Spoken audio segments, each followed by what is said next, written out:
Welcome back, everybody. This is episode number 6 of National Knockout Classics. Hopefully, you've listened to the first 5. If you have, there's been some great stuff in there. Really fun going back down memory lane, talking about some old games with some really, really excellent ex-Bath cricketers.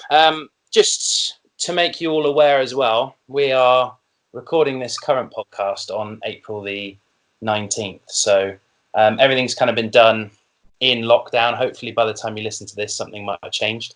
And as such, we haven't really been able to take any feedback. So if there is something you want to ask, questions, anything you want to get in touch with, please feel free to drop a tweet to @NKO Classics, and we'll try and get any requests going on. Hopefully, as I said, we'll be out of lockdown by then. This is episode 6, and we've got a bit of a special bonus episode today. There is only so many National Knockout Classics we can review, and we've got a couple more coming up in the next couple of episodes. But today we've got a guy who is very much a central part of Bath Cricket Club and has been now for 13 years or so. Head coach, and has moved into sort of a more overall overseeing role, which I'm sure we'll get into in a minute. But it is, of course, Rob Maggs. Maggsy, how you doing, mate? How you doing, Robin? Nice to talk to you. Are you guys all right? Everyone happy and healthy over there? Yeah, all good at the moment, mate. Still locked down, but all very good. Nice and relaxed, and looking forward to the next hour. Taking care of the gardening and housework and all that, mate. Housework, mate. We just started the 30-day clean your house from top to bottom, which is very interesting, mate, as you can imagine. That just serves as a indication as to how much time people have got on their hands at the moment, haven't they? I've taken to building a sort of 5-hole mini golf course in my back garden. A foam golf ball and a sand wedge. Excellent. The hours. I'm also convinced that by the time this podcast comes out, at the end of the lockdown, I'm going to be a world-class darts player, because I've been hitting the board, mate. Hitting the board, banging in the 180s. I'll be a world-class cheese-eating champion, I think, mate. That'll be about it. Have you heard of? This is a little plug, actually. I'll tell you, I'm not being paid for this, but have you heard of Jack Horner's sausage rolls? I haven't. No. Honestly, they're the best sausage rolls ever. And this is a free plug. I should say other sausage roll brands are available out there. But they've sort of got their warehouse open, and they've got all these like cheeses and stuff that they're selling. It's unbelievable. You have to send me the address, mate. I'll wander over. I will. I've been piling into the cheese, and I'm expecting a cut, I think, from them if their sales go up massively. Right, Maggsy, we've sort of going a little bit off piece today. We had a little bit of a chat, and I was very keen to get you on. Obviously, you've seen a lot of cricket in your time. Just tell us a little bit about how you started at the club and when that was. Well, it started for me at Bath in 2007. In the coach before me, Stuart Barnes, he approached me to see if I'd be interested in taking his role, basically. After Grant Shepherd had done it for a few years also. Stu was assistant coach at Gloucestershire at the time, and I'd done a little bit of work with him. I'd also worked with Greg Brown at Somerset Cricket Board. So they were keen to get me on board, really. It was a bit of an unknown for me, joining Bath, but after a chat with Ian Shrubsole and Mike Jones, I took the role of I guess it was called first team coach back in those days. And I was contracted for probably 15 hours a week, and my sole role was to deliver training on a Thursday night for the club, and do other bits and pieces, 1-to-1s, etc. And I did some under 15 youth stuff with Greg Brown also. So yeah, that's how it started for me, mate. And then and also with that, I took on pretty much the role, my own responsibility, really, of going with the first team on a Saturday. Yeah. Because I felt I felt if I was gonna coach with them on a Thursday and try and have some input, it was pointless me not going on a Saturday and not being able to give any feedback. So I did that, and then the role evolved from there, really, mate.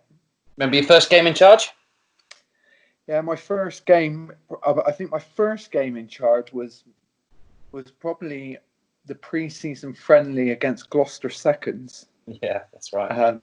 Which was a real eye opener for me. In probably one of the biggest eye openers was what talent we had at the club, because they used to put out some real decent sides, both Gloucester and Somerset Seconds. Those pre-season games, and probably one of the best knocks I've seen in that pre-season was from a guy who probably to this day I still can't believe he wasn't offered a contract. James Campbell pretty much that day took Carl Greenwich and David Brown apart at North Parade, and yeah, that was probably the first memory of wow, this is a special club with some special talent.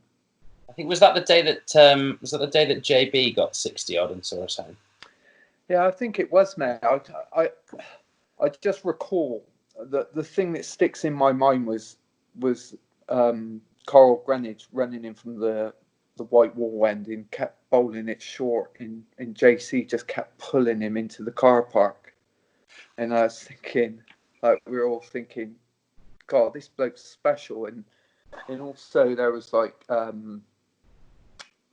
Bracewell and Barnes and all the. Oh no, it was Mark Lane at the time. He was the head coach, I think. They were all watching this guy, and I thought, thinking, God, he's bound to get a contract on the back of that. And I think that year he even scored like maybe 600-700 league runs, and probably that was the best I've seen JC play. Well, he does. What we're gonna get into today is a list. This is your list, mate, of your top 5 favourite games performances. We're gonna look at league today as well, just to kind of give us a bit of a break. It's funny you mentioned Carl Greenwich in that game. I've got a completely different memory of him from that game from afterwards, but we won't get into too much detail about that one. Elephant's trunk. So we have a list here. So we've got five games that you've picked out, and there are some real crackers in here actually. And obviously, you know, having taken that sort of opportunity to go and watch the first team on Saturdays and help out and do the warm-ups and coach and all that stuff.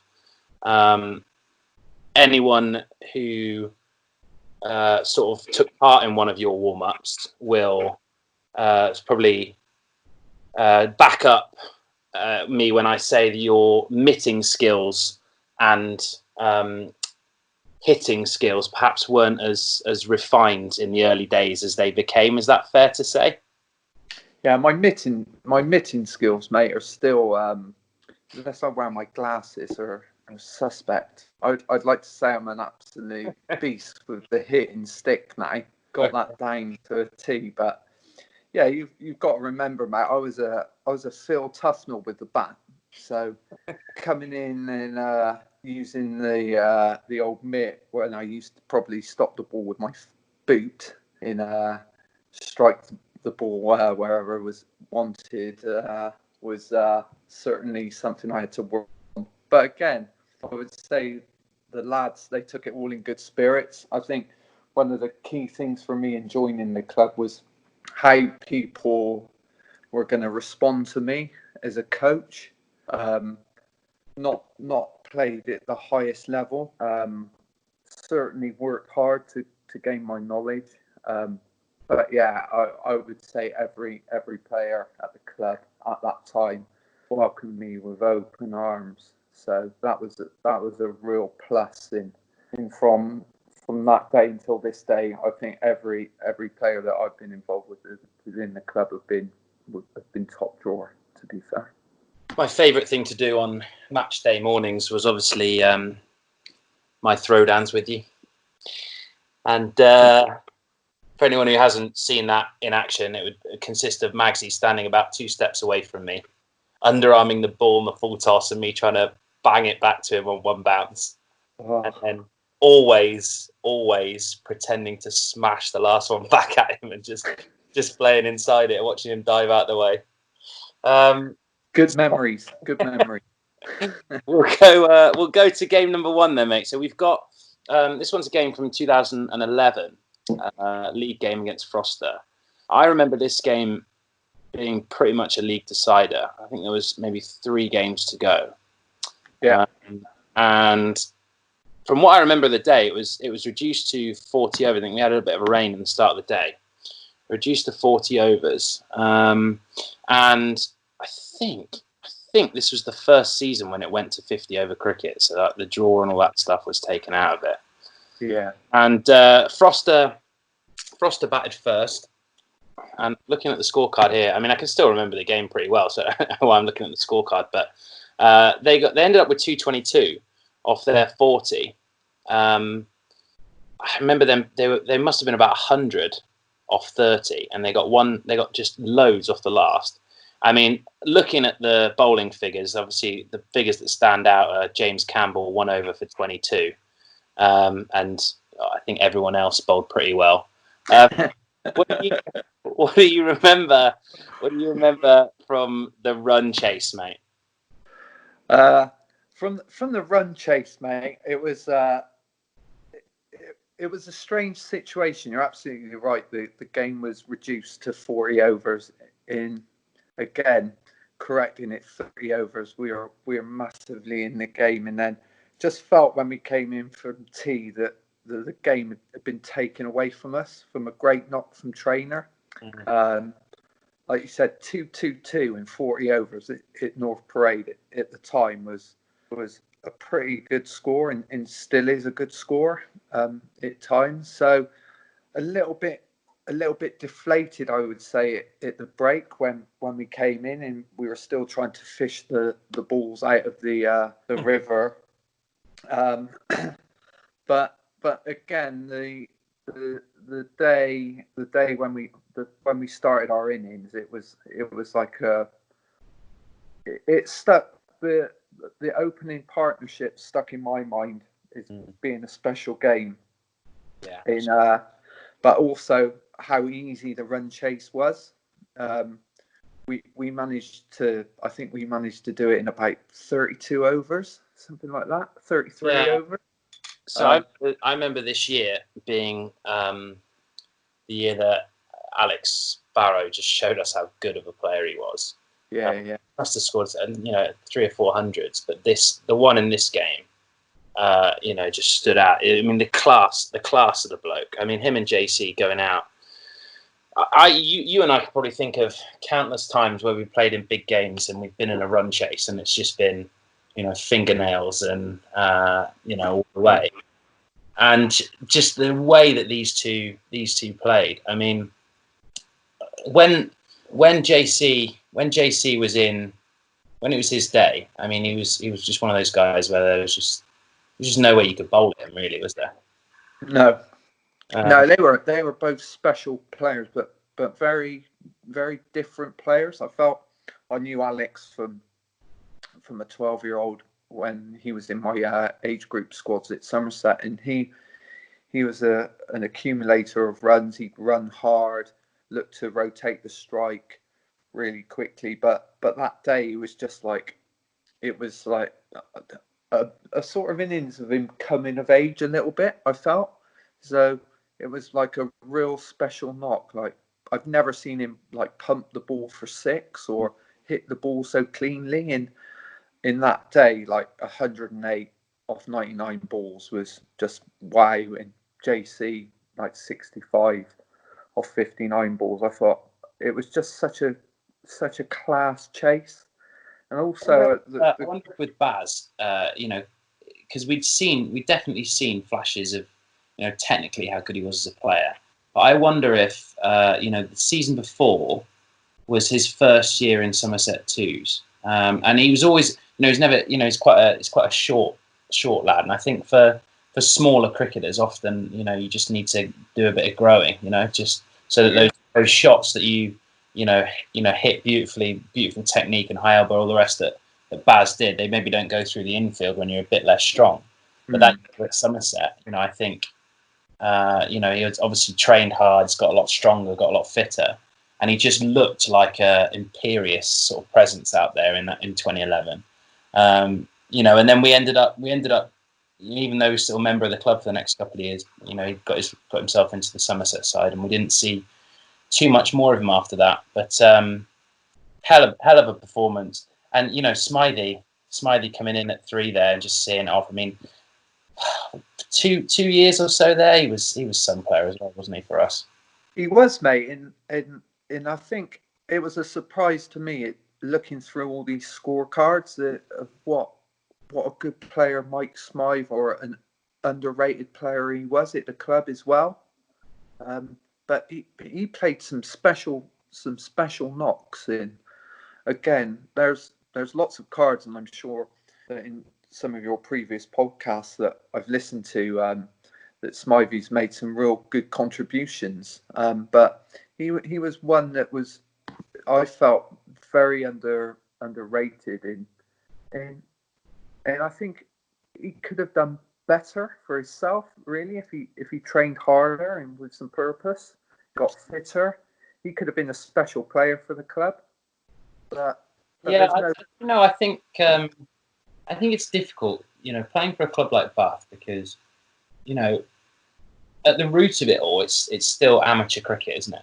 And you have people like in this side, JC and Baz. JC's, played for the Unicorns that year, and Baz was playing for Somerset, and they've got completely different motivation for turning up on a Saturday, and Smythe probably, he was never the fittest bloke in the world, and to watch him walk out to bat with, that massive head on his shoulders, no lid that he could finally hit him, and sort of bat with no stickers on it, and just sort of saunter out there as if he didn't have a care in the world. But serious cricketer, a really, really good cricketer. And actually, the next episode is going to be looking back with him at the knock he played at Sully, I think the previous year. Oh, a great knock, another great knock. Yeah. So, but a very underrated player in my opinion, and probably, in fairness, underrated by myself at the time with all the superstars around. But he never ever let the club down, Smythe. You got to look at this scorecard, mate. I mean, it says it all, doesn't it? That he's batting number 3. Yeah. In what is effectively a title decider. It just goes to sort of show how well he was playing at the time. In fact, I'm sure that this was the year that Smythe got married, because he was in great nick that year, wasn't he? He was. He got fit for his wedding. I'll ask him about that next week, but I'm sure that was probably. And do you know what? I mean, that, and again, it does go to show that, doesn't it? I mean, if how big of a role that can play in it. But looking at that scorecard, mate, there was certainly some talent on there. There was certainly some talent. Yeah, not a bad side, mate. But it was a great day, and a real quality performance, I felt.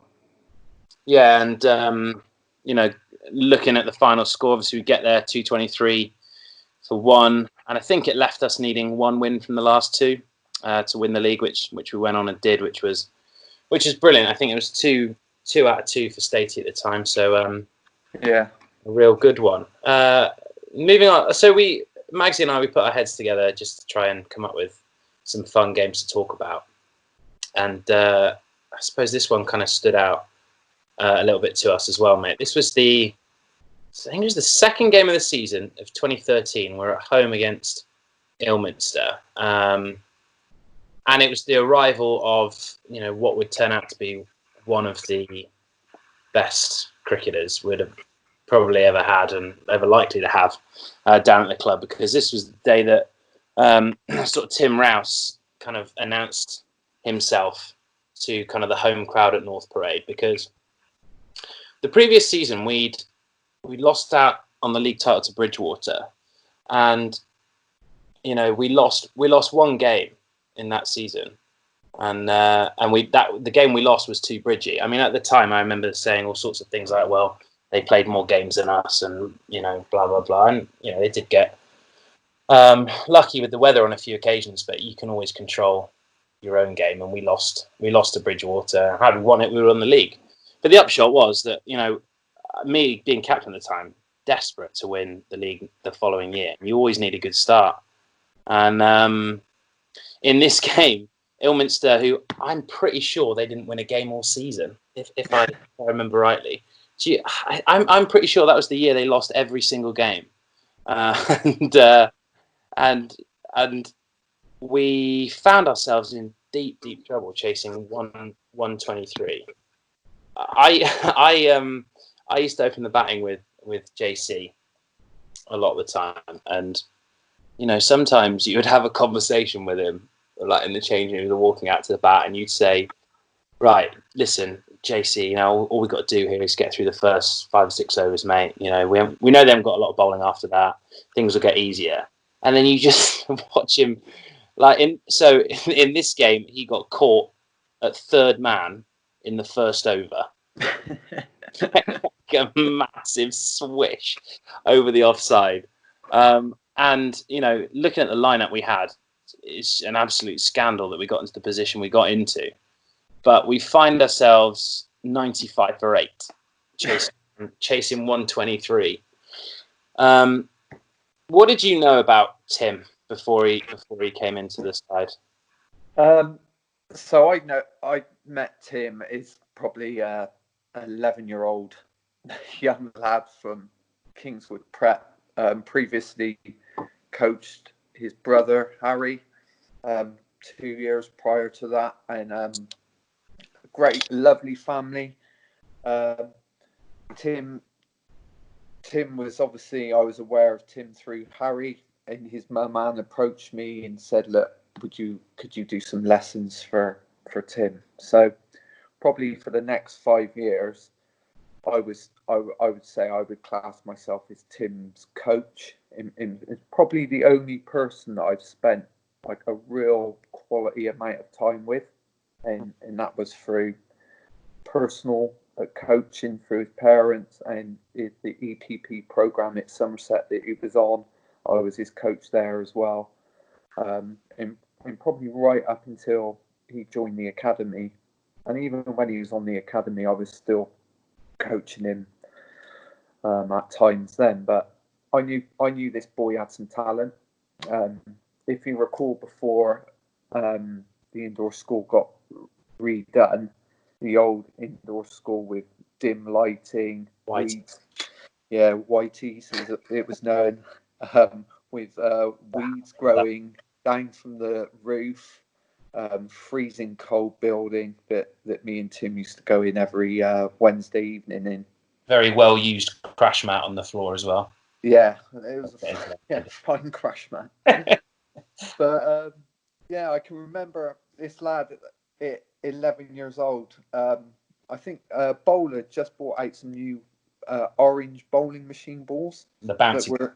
That were for short pitch bowling, and I was in the net with Tim, and Lloyd Davis was in coaching next to me with another young lad in, and I had the machine on it 17 miles an hour short, and Tim Rice was just pulling these orange balls off his face, and then I can remember to this day that I actually pinned him on his gloves, and I went down and he's crying, and I'm like, how old is he at this point?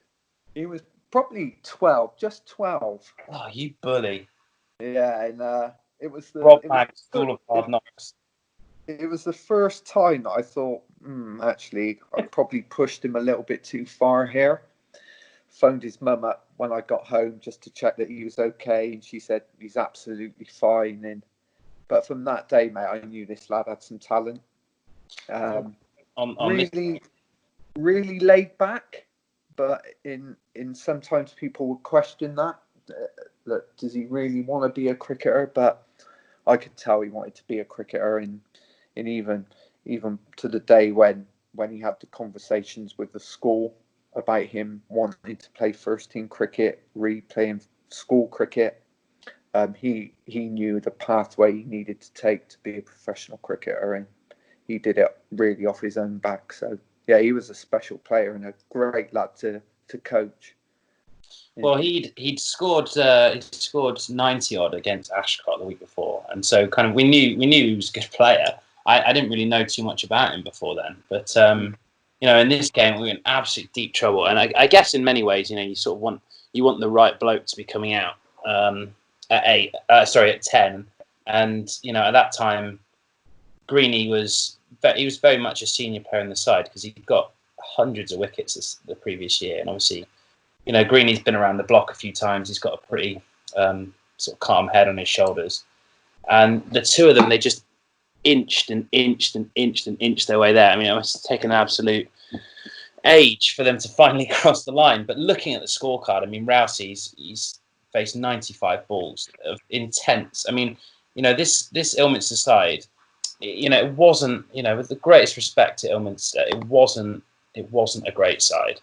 They had a couple of decent players, but the one guy they did have, Louis Kraukamp, he was a decent cricketer. Probably still is a decent cricketer. But he's like, if you were going to try and stereotype a South African cricketer, he would be it. Plenty of mouth, plenty of verbals. Didn't mind telling you what he thought of you. For a 17-year-old to kind of just stand up to all that and ignore it and block it all out. I mean, special knock. And there was a few games at the start of that season where we got ourselves into trouble, and it always seemed like him and Greeny were the ones digging us out of it. Yeah, mate. Again, you looking at the scorecard. It's a typical scorecard of a few years, isn't it? That people are going along looking to score it like four runs a ball in like even Mounty, who's the captain now. If you look at him in the situation we were in, 19 off 18 balls, 2 fours, 8. No one was really prepared. Mounty is a strange one. I mean, you never knew what you're going to get out of him, but I'd always want him in the side. But there was one day we played Bristol at home, and he turned up and he was absolutely steaming. In fact, I think. No, he'd been sick on his steering wheel whilst driving to the ground because he'd been like hanging from the night before, and he came into the change room and he looked like absolute death. And he was due to be batting 5 or 6. I said to him, "Well, you're not batting 5 or 6, mate. Like, just go into the change room, sleep it off. If you're going to turn up like this, then you better deliver the goods. Otherwise, you're not going to play next week." And he went off to the corner of the changing room, had a sleep. Went out at number 9 when we were 90 for 7 and got 90 off 60 balls and won us the game. Yeah. So, you'd always want him on the team sheet, especially in a game like this in many ways, because in these tight run chases, it just takes one, you see Mounty, he's got 19 off 18. If that comes off for another 10 minutes, you've won the game, haven't you? And it's absolutely. Maybe a different approach can work, but on this occasion, Tim Rouse, and I guess he hasn't looked back since then, has he? No, he's been pretty prolific for the club, and it'd be an interesting time this year for Tim. Obviously, just been released by Somerset, and with what's going on in the world today, probably his time may or may not have gone, but I'd love to see a few years of him being just a club cricketer, which I know he's keen to do, because I think with all the worry off his shoulders of actually having to perform 4 days in the week, like obviously you're well aware of, and it comes to a Saturday, and you think you guys have done it and done it for no extra cash. And that says a lot about the guys. And I think I can't speak for Tim on that one, but for me, Saturday was always the best day of the week because you could be doing anything for your job. You could be think of the best thing you can think of. You could be doing that for your job, but it's still a job because there's still pressure. There's still, you still have to work really hard. The external things that people don't, realize, like for me, being on a 1-year contract every year, it just puts massive strain on your mental health all the time. And, I probably clung on for longer than I deserved to, but Saturday was the best day of the week because all of that went out the window. And the reason that we all start playing cricket is because we love playing cricket. And so when it got to Saturday, you with 10 other mates and you all want to achieve the same thing, when you're playing second team cricket, county cricket, coaches can dress it up however they like. They can spin it however they want. But the other 10 blokes in the team want you to fail. And that's a fact. Nobody cares about the result of the game. If I went out and scored 150 and we lost the game, well, I'd take that every day of the week over me scoring none and we win. Because who cares? It doesn't make a difference. You're trying to get in, and it's a toxic environment. It's a high pressured environment. And I always loved turning up on a Saturday because it was, and I think if Tim has still got that sort of fire in his belly, I mean, think about what sort of an asset he would be to the club just on playing Saturdays and Sundays for a full season. Oh yeah, absolutely, and I think the environment, hopefully that's been created over many years is why you guys who made it to the very top wanted to still come back and play on a Saturday. I think that's great to see, and we still see it today with Racing and with George and Harry Hankins. It's amazing, and you're absolutely right. You've got 10 other blokes that all want to do the same sort of stuff and want to win and enjoy each other's company. I think the Saturdays for me have been amazing over the last 10 or so years. I've really enjoyed them. Well, we've got 3 more games to get to, Magsy. We're going to take a quick break there. That's the end of part 1 with Rob Mags, but stick with us. We will be back for part 2 coming up.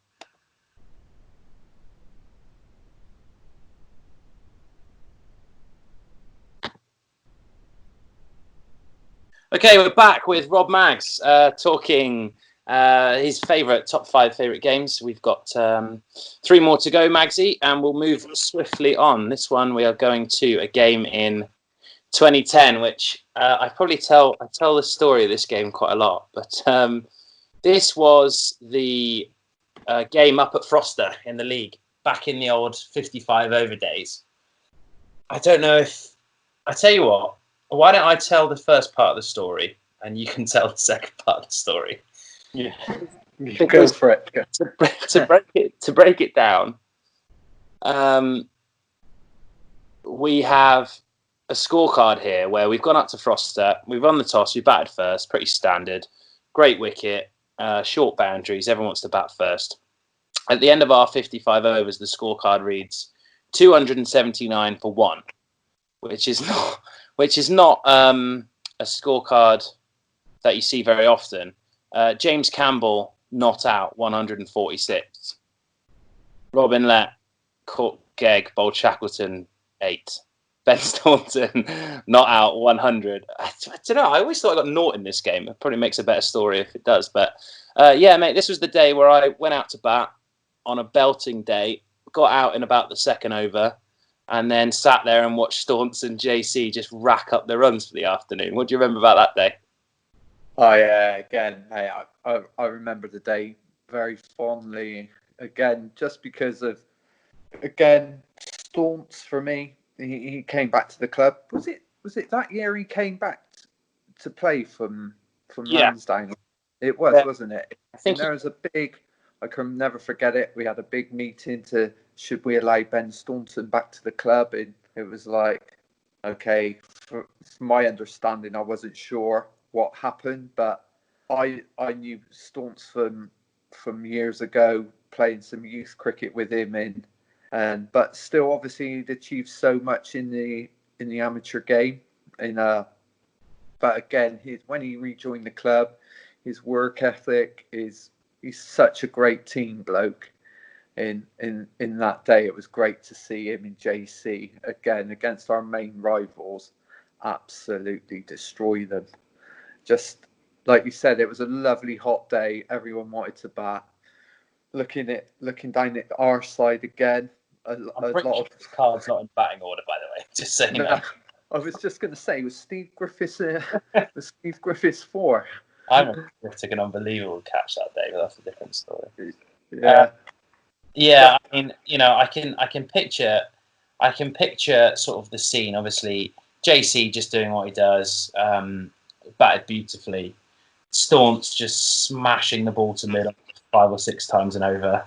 Every once in a while, they let one through their legs. But just two great players. And I guess the side story to this is you talked about whether or not we should have Staunce back. I actually think he did come back the previous season in 2009 because he was part of that cup run to the semi-finals, wasn't he? But it was this season when him and JC were going head to head for the Whipple runs, which had a fantastic conclusion down at Taunton Dean, if you remember that. Oh, I do. Yeah, that was a great day, and never forget. We'd already won the league then. Yeah, we won the league at Caution the previous day. Yeah. The previous week, and Staunton, I think, going into that last game down at Taunton Dean, Staunton and JC were separated by about 20 or 30 runs. It's not much in it at all. I think JC just had the advantage, and they were both miles clear at the top of the Whipple standings. And Did you let them open that game? I wasn't captain. Statey was captain, but we agreed that JC and Staunch should open because they should have the equal opportunity to go out and score runs, like if we were batting second or first or whatever. And because the game didn't mean anything, what happened was just chaos because they just started trying to run each other out. Yeah. It's like, so you just I'll never forget that. Yeah. Hitting the ball. Just ridiculous, hilarious to watch because obviously you don't get that opportunity many times when you play for Bath, where you can just have a game where there's nothing on it at all, and it was just so funny. Do you remember JC bringing all the cricket bats out? Yeah, who broke their bat? Who broke their bat on that game? He brought a pile out, didn't he, of about 12 bats and just threw them on the floor. That was also the game, I think, where Dorks at the end was bowling with 9 slips, wasn't he? Yeah, the last wicket. I can't remember who it was, but someone's broken a bat, and someone stupidly asked JC to get them another one, and he's come out with every single cricket bat you can find in the changing rooms, just chucked them on the outfield and walked back off. I can remember because Staunce was out, wasn't he? Because I can remember JC celebrating with that's right. when he got out, like jumping around. Yeah, it was. But again, taking in great spirit from them, Taunton Dean. They're a great set of lads down there.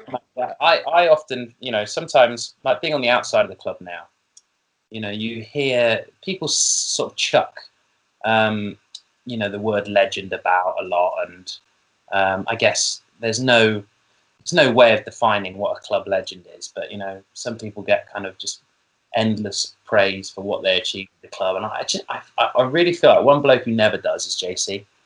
I don't feel he gets the recognition he deserves for what he did. I mean, in club history, how many players for us have won the Whipple Player of the Year? Couple. Yeah, probably. Yeah, him, Lloyd, and I think Grant Shepherd. Maybe Shep, so maybe 3. Yeah.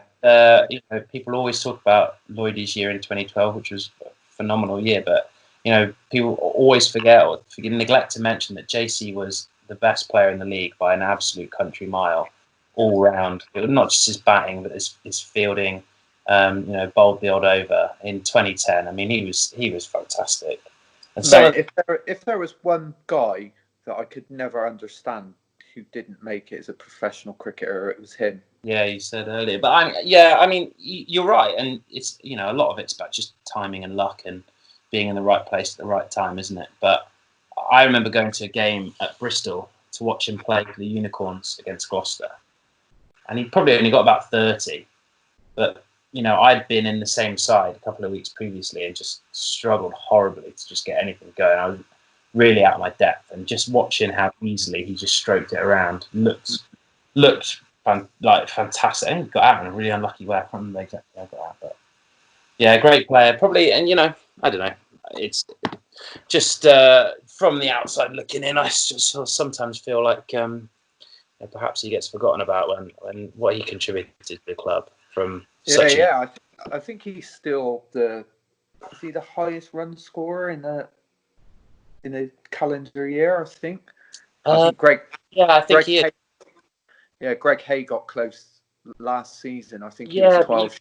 Yeah, but that's kind of skewed, isn't it? Because more games. Yeah. Well, with the T20, like the T20 stuff, I mean, Greg plays every game, doesn't he? And whilst he does a lot of runs, I think JC scored something like 1,400 runs just in league and national knockout. Which is a ridiculous amount of runs to score. Yeah. That's super talented. Such a great fielder as well. Such a great fielder.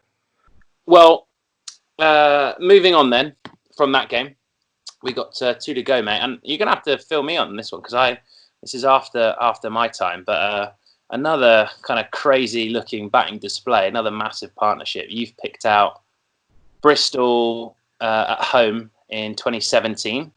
So tell us about that game, mate. What happened? Yeah, I just felt it was worth bringing up for a couple of reasons, and I think the first one again was for just a mammoth opening partnership.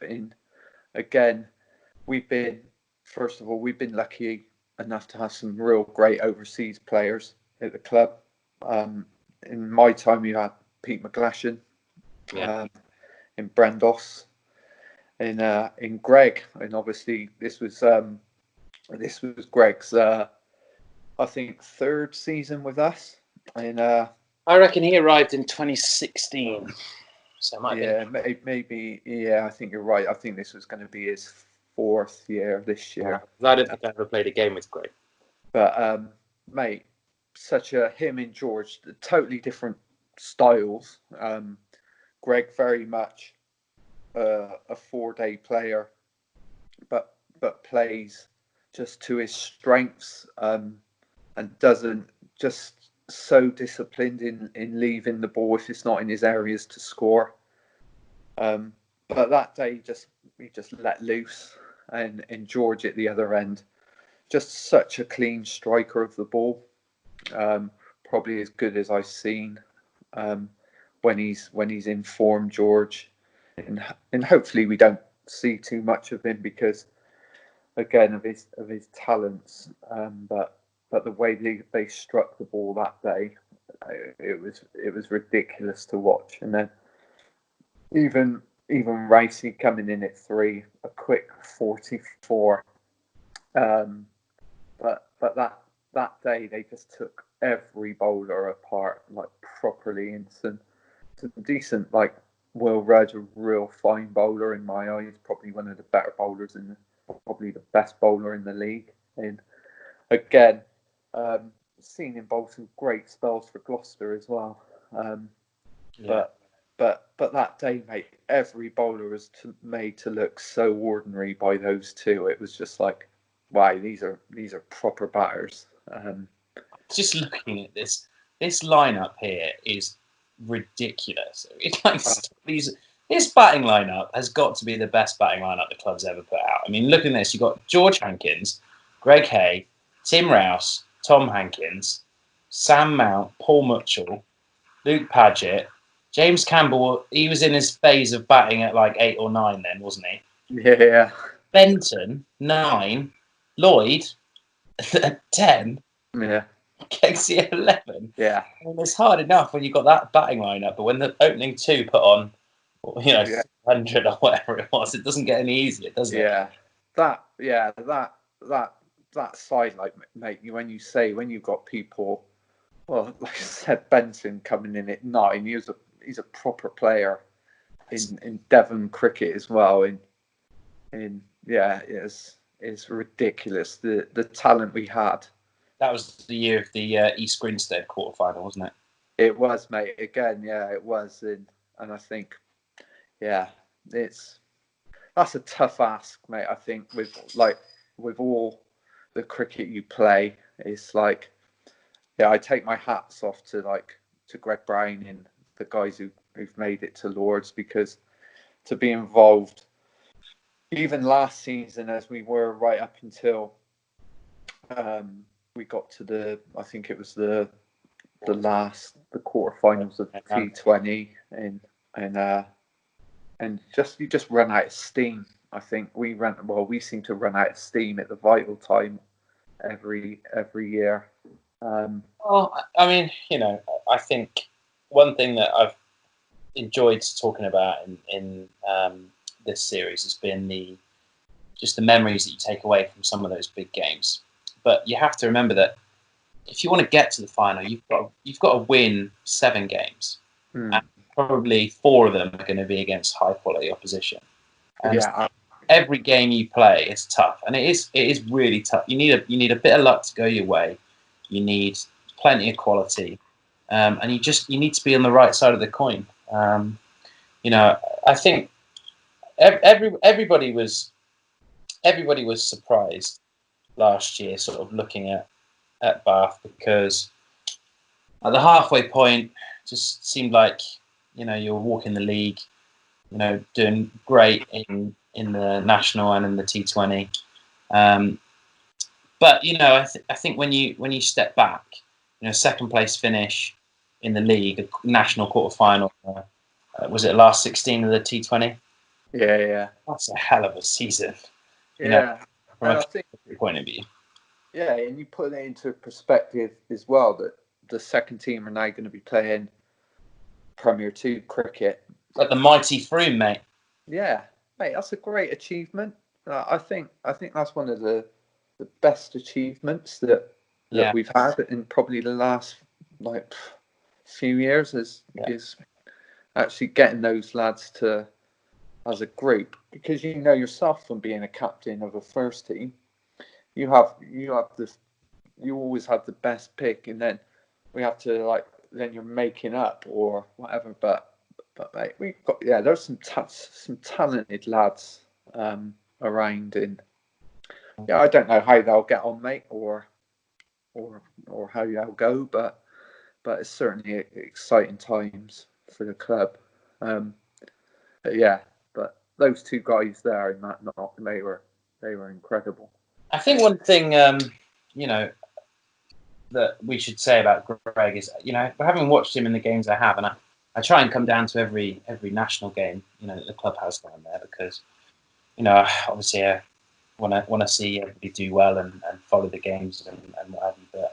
But watching Greg, it's very clear that he's got one thing that I think a lot of really good, talented club cricketers don't have, which is a deep understanding of your own game. I think when I watch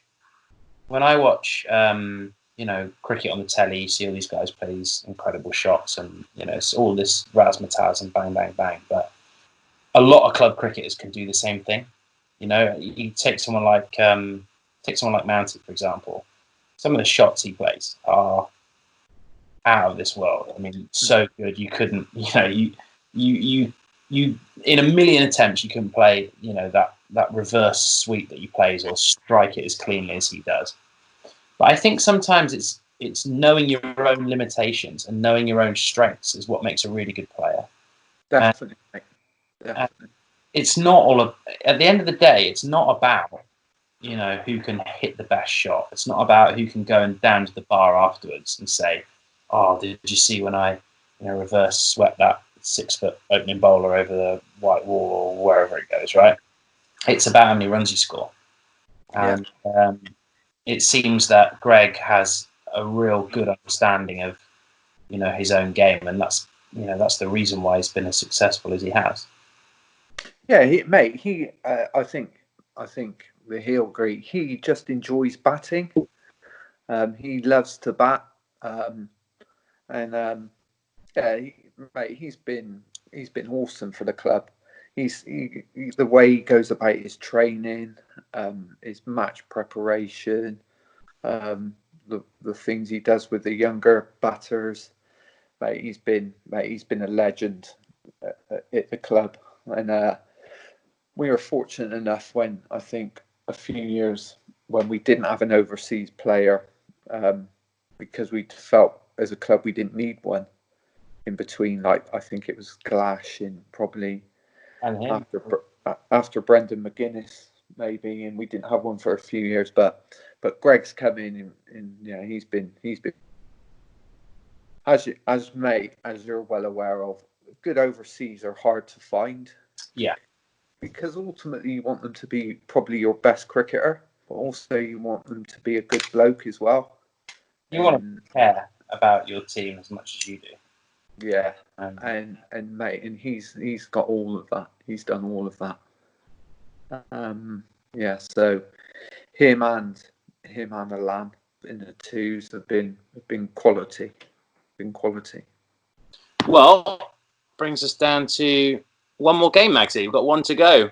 One to go, mate. And I think we're going to enjoy talking about this one because your great mate, my great mate, is the subject of this last game. Obviously, bit of context. This was towards the back end of the 2012 season, which we spoke about a little bit earlier, but we were in a real tight title race with Bridgewater at the time, and it was one of the, when you get down to the back end of the season, it's all about, you start thinking about things like declaration and extra bowling points and all this kind of stuff. And we were playing Gloucester City Wing It, who I guess, in the same way that Ilminster lost every game, and I think Gloucester City won 2, and the 2 games they won were against Ilminster. They were not a good side. Do you remember when we went to their place? Yeah. And they'd been they'd had like a marquee or something, like a festival the night before, and there was just bits of broken glass all over the outfield. Yeah, it was. Yeah. But it got down to that point in the season, and that was the wettest summer I can ever imagine. I think we had 7 games called off or abandoned out of the 18, and this was another really wet, stodgy, wet day. As a result, it was a nervy sort of diggings kind of day, and we scratched away up to 200 for 8 off our 50, and we had to bowl them out for 120 or less. It's the rule's still the same now, but if you take 10 wickets, you get 5 points. If you take them for 120 or less, you get 7, and we desperately needed the 7. And we got a performance that afternoon from our opening bowler, and who would go on to be Premier League Player of the Season, Lloyd Davis. That was just absolutely superb. So what do you remember from that bowling performance, Max? Again, mate, it was a typical day, or like you said, it'd been a wet week. Then there had been a festival all around, and we turned up, and we were a little bit off. We were there before any of them, obviously keen to do well. And again, I think I picked this game to start with as well because, again, it was a typical Bath collapse. And again, just looking at the card, seeing you coming in at 6, it was like, I can't ever remember you batting at 6. I was really struggling that year. I was playing some really bad stuff. I just couldn't buy a run. And obviously Lloydie was penciled in at 3 because he was just, he was on fire. We had to bat him at 3. And Will Jenkins had his breakout year that year, and he was opening with Storm. I don't know. I guess I kind of felt that I was just nicking off a lot, and I just thought if I went down the order a little bit, I wouldn't be as exposed against the new ball. But yeah, one thing as well though, mate, from that year, it stuck in my mind is the way that you, and particularly, gave the opportunity for the young lads to do well. Like again, you look at this, Jenks opening, Harry Rice at 4. Harry Rice has come back in our side like now, and he bats like 10 or 11. It's ridiculous. But again, yeah, we scraped to 200. And then, like we said, our mate, he came up with the business and just absolutely blew them away with some quality fast bowling. Him in AK at the top. Again, just looking at the card, I would wonder why we thought we'd open with Greeny on that day. Well, it was wet and cold, and I remember exactly what happened, because basically what happened was I knew that we had to get Youngie out, Ed Young. He was their best player. He was their pro, because he was playing for Gloucestershire at the time, and he was there. Like, they had that draft system, and he was their club pro. And the wicket was slow, it was stodgy, it was stoppy. We really struggled on it against their medium paces. And Greeny, like this, he's bowled 1 over 15 here in this game. But in this season, he was unbelievable with the ball. He just got wicket after wicket after wicket. I mean, I must have had 15 catches at slip off Greeny alone. He would just nip the surface and just clip the edge. And he did it so often. And I just thought that Ed Young would much prefer to be facing, Lloyd and Kegsy than he would to be facing Greeny, which wasn't the case, because he bopped him for a couple of 4s and a couple of 2s and whatever. And I think Greeny chucked a 5 wides in there as well. And it just, the plan didn't work. But that didn't really matter, because what happened in the next over, Lloyd, when he came to the club in 2008, to where he was in 2012, is a completely different cricketer. Because in 08, he would often bowl with the keeper up. He had a bit of shape on the ball, but he didn't have that sort of fizz. He didn't hit that length hard.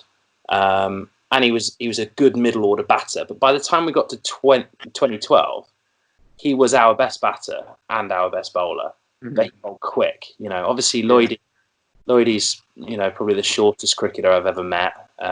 Those massive ears, obviously, that's going to slow him down in his run up and stuff. So fighting off all of those external factors to run in and bowl the pace he did that season, and he just, the swing and the nip he got off the wicket, and he bowled. This was when they were building the new clubhouse, so they'd sort of knocked it all down. It was like a building site out to where the clubhouse is now. And Lloydie's kind of, when he gets a bit of wind in his sails, he puffs that chest out. He starts carrying the carpets. And he's running. He's like, right, I'm gonna bump him. I'm gonna bump him here. I'm gonna show him. I'll show him. I'm the king of this ground. And he got smashed over mid wicket for a massive 6. And like most good players do, Ed Young sort of just turned around and scratched the wicket, like, it's no big deal. This guy's not all that. And I reckon the next ball is the best ball I've seen bowled in league cricket, because it was really real quick, perfect length, nipped away, and it just flicked the bail off the top of off stump. And from that point on, standing at slip, I remember Mountie was a second slip for, reasons I can't explain to you right now. I don't know why Mountie was anywhere near the slip corner. Let's have a look. Who else is in there? He's in the side. Where's Storm? Maybe Storms. I don't know. Where was Storms? Maybe Mountie was at third slip. I don't know. We would have had a Pat Corden, so we were really scraping the barrel. But anyway, Mountie's at third slip. And the ball just kept finding him. He just hammering his hand, sticking to him. And Lloydie was absolutely flying in. He got 5 for 26, but the 26 must have all been nicks over the top of the slips and behind gully and stuff. Yeah. So he gets his 5th. He gets his 5th to restrict. I think they were 30 for 7 when he gets his 5th. And he was pumped up. He was fired up, and he went round. And he was fielding on the boundary by the scoreboard. And Gloucester City had a young lad in their team who, I don't know, he must have been about 16, 17. And Lloyd had bumped him a couple of times and then got him out and given him a massive send-off, as he was prone to do in those days. And I remember the kid's dad walked all the way around the boundary to confront Lloyd on the boundary. And they started having this shouting match back and forth with each other. So I had to move Lloyd somewhere else. So I Lloydie, like third man or whatever, and he's like shouting back, yapping back, whatever. But sums up how good he was that year. I mean, we talked about the 5 for here. I mean, he played a knock at Corsham where he got 80 odd. Just a brilliant knock. He just played so many important innings for us that year. And that to be part of year was a special innings. That was a special year for him, mate. And I guess Lloydie. I suppose we won't know. I guess we'll never know. What might have been, because if he'd have been, say, 18, 19, producing that kind of season, I used to stand at Slip, spinning a yarn with Staunce and just talk about how if the club scouts was coming down and watching this, a county scout, come down watching this. I mean, there's no way that you could tell us that there was players on county contracts, playing second team cricket that were better than Lloyd in that season, anyway. No. And I guess it just didn't. I guess moving to Bath was what sort of changed his trajectory as a cricketer. But great player. It's a shame for him that his body kind of let him down a little bit towards the end there. But a great day that one. We didn't quite manage to nick enough points to take the league that year. We came back and did it the following year, which was great. But hell of a game.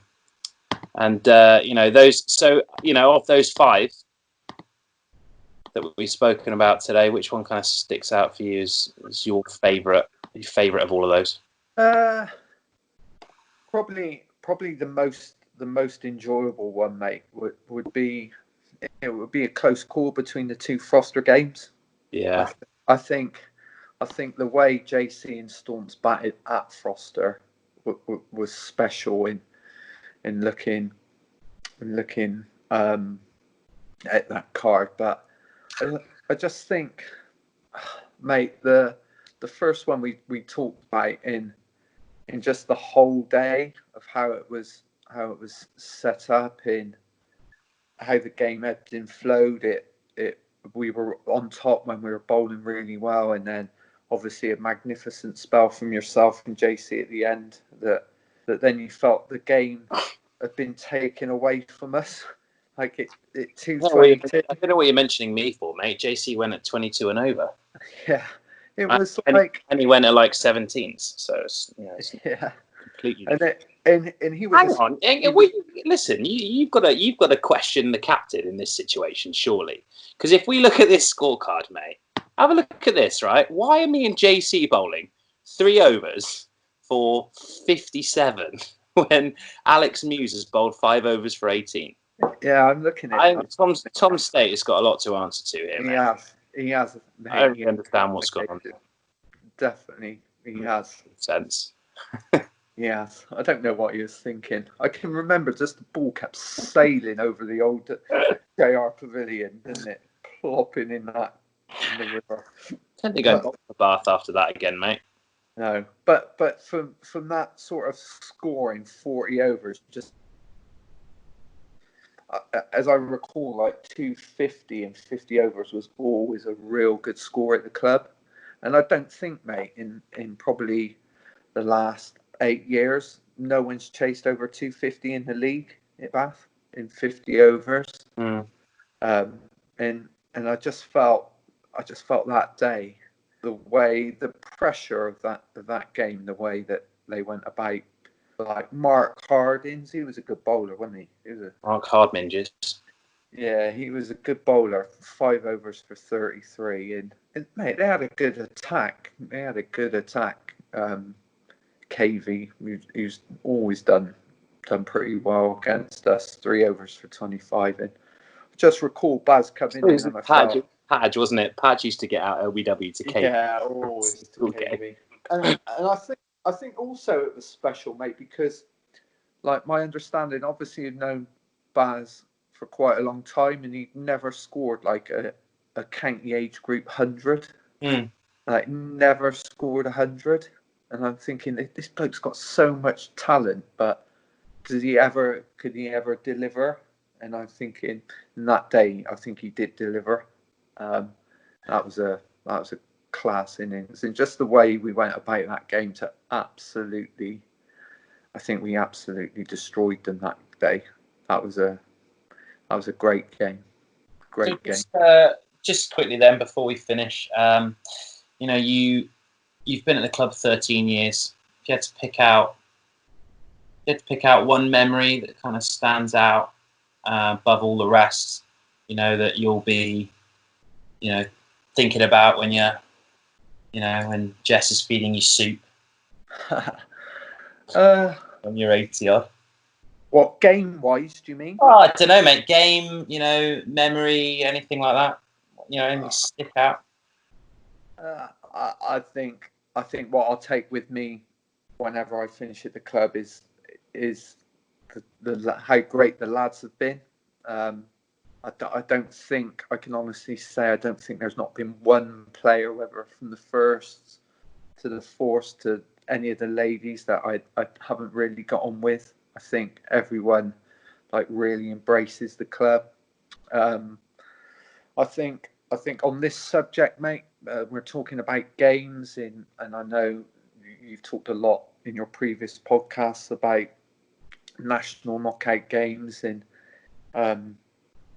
because you're presenting these, but the thing that sticks out in my mind is your innings against Sunbury.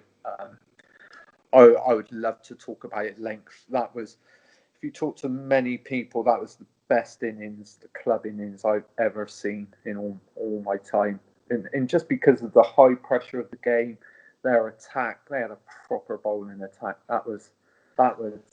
I'd love to be interviewing you in your shoes on the podcast and asking your thoughts that day, because, mate, if there's memories that you take away, and obviously there's been lots and lots of cup games, Rockfee and everything else, but mate, that was a tremendous game. That was them in the Sully games for me. That they were special games, but that Sunbury one was, yeah, I'll take that wherever. Anyone asks me a question, the best innings you've seen, without question, don't even have to think. That it was yours. Oh man, that's very kind to say. I mean, I think it's probably why, probably a lot of the reason behind this podcast getting started and getting up and running is that I think if you play for Bath and if you play for Bath first team, I think you've never, no matter how long you played at the club, you've never really arrived, as a player that people will remember and talk about until you've had your day in the national, And I think this podcast for me was all about trying to remember, recognise those achievements, because they are special days. And I think about that game all the time. It is the best day I've ever had on the cricket field. I think a lot of that day was down to the chat that Lloydie gave us at half time in that game, because they got 240, 250, which in a last 16 of a national knockout is a lot of runs. And I just remember Lloydie saying to us all, "Look, we're not gonna scratch and poke away. We're gonna go at them. We lose wickets, we're going to go at them. We're going to keep going at them, and you're going to see how we get on." And we lost wickets at regular intervals, but the next guy that came in always picked up the rate. Even if it was only for 15, 20, and it's made my job very easy at the other end, because I just had to be the one that batted through, and then everyone came in and played their part. And yeah, mate, it's a special day. But there's so many of them. There's so many of these games that. It's been so much fun talking about, and Yeah, that was a great game. That was a great game, mate. Great game. So, Magsy, thank you so much for giving up, an hour of your time tonight, mate. It's been great going over some old games, and we do have plenty to look forward to on National Knockout Classic. We're getting back to the National next week. We've got Smythe coming on to talk about the second in those two Sully games, which Magsy spoke about a little bit earlier, and it is an absolute belter. So hopefully Smiley will enlighten us. We do have a very special bonus podcast coming up in a couple of weeks, but I think I'll keep that one under wraps for now, Magsy. So for everyone out there listening, thank you so much for being with us today. Hope the lockdown's going all right and we're not missing cricket too much, and we will be back next week.